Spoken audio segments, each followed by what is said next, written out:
Good morning. Today's the second Sunday of Lent and also the second week of our message series that we're calling Attitude Adjustment.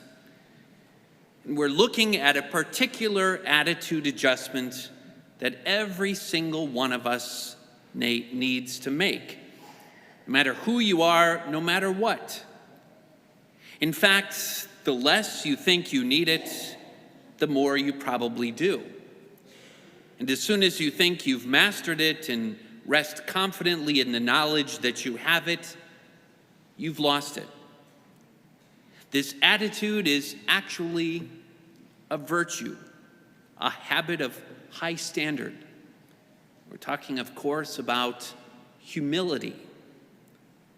Now, some people who think that humility is weakness or low self-esteem or lack of ambition or a conscious effort to minimize or downplay our accomplishments, a low opinion of yourself, maybe even a bad opinion of yourself, that's just wrong. Humility is not a low opinion of yourself. It's a clear opinion of yourself. Humility is knowledge of yourself as you really are. People who are truly humbled are grounded in reality. To look more closely at this subject, we're going to turn to the Gospel of Luke that we just heard in our Gospel reading. It tells us about that time when Jesus took Peter, James, and John up the mountain to pray. 3 of the 12 apostles were especially close to Jesus, forming a kind of an inner circle with whom he would share his deeper thoughts and some special experiences. Here he takes them on a little retreat as they go up the mountain to pray. That in the Bible, mountains are often associated as special places of prayer and encounter with God, perhaps because they can be a reminder of God's greatness. This verse also reveals 2 basic lessons about prayer. The first lesson, we need time. We need a specific time for prayer. That Jesus was quite intentional about setting aside his prayer time. He made it a priority throughout his life. The same for us. Unless we make prayer a priority by designating a specific time, it won't happen, despite all of our best intentions. And the second lesson, that he shows us that we need a specific place where we can get away from the demands and the distractions of the world around us. Luke continues. He tells us that while Jesus was praying, his face changed in appearance. His clothing became dazzling white. And behold, 2 men were conversing with him, Moses and Elijah, who appeared in glory and spoke of his exodus, his crucifixion. This incident is called the Transfiguration. Now, while Jesus is praying, his inner glory is revealed. We know that Jesus is 100% human being, just like us, but he's also 100% God. And throughout the course of his life, his glory was largely hidden from sight. But here in this moment, and just for a brief moment, his glory burst forth as the Son of God. His divine nature is revealed. This is a gift given, a blessing given to Peter, James, and John to bolster their faith, to strengthen them for what was coming in the near future. In fact, years later, Peter would point to this moment as the transforming one in the course of his whole life. Back to the story that Luke tells us that Peter and his companions had been overcome by sleep, but becoming fully awake, they saw his glory and the two men standing with him. That if you've ever had trouble sometimes staying focused during prayer or even staying awake, take heart, you're in good company. That Peter is twice recorded in the scriptures as falling asleep during prayer in the presence of Jesus. Here he wakes up from his sleep and sees Jesus bright with glory. Moses and Elijah along with him, two towering figures of the Old Testament, and understandably bewildered, Peter says somewhat incoherently, "It's good that we are here. Let's make tents for you and Moses and Elijah." But he didn't know what he was saying. Like any amazing experience, Peter doesn't want this one to end. But even as he's speaking, this whole scene becomes even more amazing. A cloud came and cast a shadow over them, and they became frightened when they entered the cloud. Then from the cloud, a voice that said, "This is my chosen son. Listen to him." God's voice from heaven, quieting people. Peter, overwhelming him, terrifying him. A majestic scene, but with quite a simple message. This is my chosen son. Listen to him.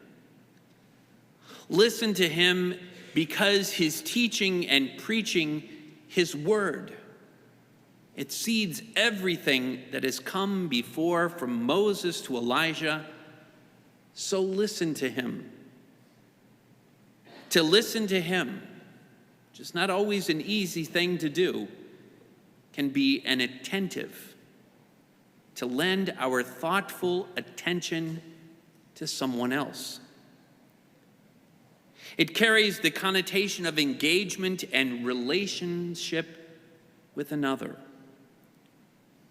Unfortunately, sometimes we don't want to listen, and sometimes we're afraid to listen. If I listen, then I might have to change my mind, and I've already made up my mind. I don't want to change my mind. If I listen, it might mean that I have to admit that I was wrong, and I'm never wrong. If I listen, I might have to acknowledge that I don't know something that I've been pretending to know all along. When we fail to listen, we fail to learn, and in the process, we're failing to make progress as we could or should in emotional health, in intellectual growth, in spiritual growth. Think how frustrating it is when someone you know won't listen to you and insists on only their side of the story or their point of view, their choice. Think how unattractive people who act like that can be. On the other hand, think how easy it is when we do listen. Reconciliation is easier, friends are made, business is transacted, all when we listen. Think what a really loving act listening can be. Of course, it requires a big dose of humility to just zip it and really listen to someone. It takes humility to put aside our own self-importance, our own self-absorption, or our own self-interest, to slow down and to listen what somebody else might have to tell me or to teach me. And a great place to learn to become a better listener is in prayer. Because prayer is not just talking to God, it's listening to him. It's meant to be a conversation. When it comes to conversation, people often believe that the wiser or the more knowledgeable, the more experienced person should do more of the talking. The less knowledgeable, the less experienced, the less wise should do more of the listening. And in any given conversation, if you're not sure which category you fall into, go with the listening one. When it comes to the person of Jesus Christ, we have the font of all wisdom, the source of all knowledge, the one through whom all things were made. So it just makes sense that we'll be availing ourselves to what he has to say. But how do we do it, and how do we apply this message? Pick a time and a place this week when you're going to pray. It matters not at all how long it is. Just start by selecting a specific time and a place of when you're going to pray, and there to make it happen. And there to decide that a part of that time will be devoted to listening. The easiest way to start listening to Jesus is by reading the Gospels, hearing the words of Jesus himself. And for some people, it could be a game changer. It could be more important than you realize. But a word of caution here that be careful. Your relationship with Christ may go to a whole new level simply by slowing down and listening to Jesus as he speaks to you in the Gospels. And along with that exercise, try this one this week. Ask yourself, who else do I need to be listening to this week? Is there someone at home, at work, or at school that you know that is frustrated with you because you aren't listening to them? Maybe you could start to change that this week. With St. Augustine, who once said, "There's something in humility which strangely exalts the human heart, and it all begins simply by listening."